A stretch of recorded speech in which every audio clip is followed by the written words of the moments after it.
अस्सलाम वालेकुम जी। मैं आपका भाई मुबीन अहमद और आपके लिए लिखे हुए 2.5 मरला 2.5 मरला का सिंगल स्टोरी वीआईपी घर।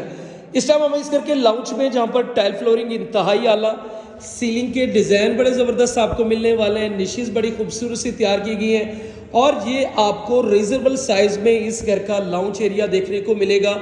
एक वाशरूम आपको आ जाएगा जिसमें कमोड हमने लगा कर देना है, साथ में आपको स्पेस यहाँ पर दी गई है जिसमें आप अपनी सोफ़ा सेटिंग जो है वो कर सकते हैं। और सबसे पहले इस घर का मैं आपको किचन विजिट करवा दूं तो बड़ा खूबसूरत तरीन किचन तैयार किया गया है। टॉप पे ग्रेनाइट मार्बल है, कैबिन बड़े जो है वुडन स्टाइल में बड़े ज़बरदस्त किस्म के जो है इसमें तैयार किए गए हैं। बड़े साइज़ का किचन, सामने एल्युमिनियम की विंडो।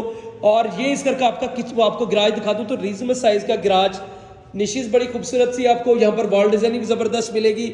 स्टेयर्स आपको गराज से सेपरेट कर दी गई और इस साथ में इस घर का आपका मास्टर साइज का बेडरूम अटैच बाथ और वेंटिलेशन के साथ मिलेगा।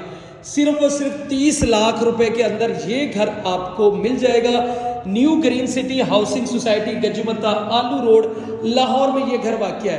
बाकी मजीद डिटेल, मजीद मालूमात के लिए भाई का चैनल सब्सक्राइब करें और फ़ोन पर रब्ता करें।